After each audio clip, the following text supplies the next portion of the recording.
Thank you, Mr. Speaker, and it's with a heavy heart and a humble spirit that I come today to this people's house, to this floor of the people's house, to honor an American hero. Mr. Speaker, First Lieutenant Robert Collins answered his nation's call to duty after graduating from West Point Military Academy in 2008. And earlier this month, he made the ultimate sacrifice on behalf of his fellow countrymen. Lieutenant Collins was deployed to Iraq only last fall and was based with his unit in the northern part of the country. Lieutenant Collins recently wrote that he was working to improve security conditions and the quality of life for the Iraqi people. In this year's national elections in Iraq, his platoon helped provide security for a free and fair election process, and I know that he took great pride in that. He was a man willing and ready to serve his country.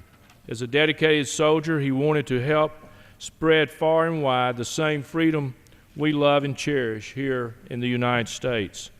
Lieutenant Collins' willingness to help others came as no surprise to anyone who knew him. A native of Tyrone, Georgia, and a graduate of Sandy Creek High School, he was well respected among his peers. In fact, one former classmate wrote that Collins was compassionate and at the same time had a great sense of humor that could not be matched. Robert would always be there for people when they needed help. His parents, Deacon and Sharon, are both retired lieutenant colonels. They proudly served our nation and they proudly supported their son's decision to serve our country. While we honor Lieutenant Collins, we should also think of Deacon and Sharon.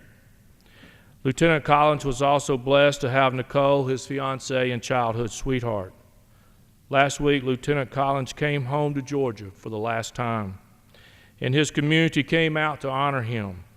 From local veterans to ordinary citizens, the procession route was lined with people waving American flags and paying their great respect to this hero.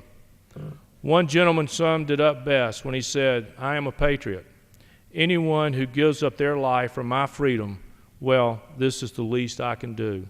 Today I stand here to honor First Lieutenant Robert Collins because it was the least I could do. He stood for me and all Americans by serving and sacrificing to our nation, and he's an American hero.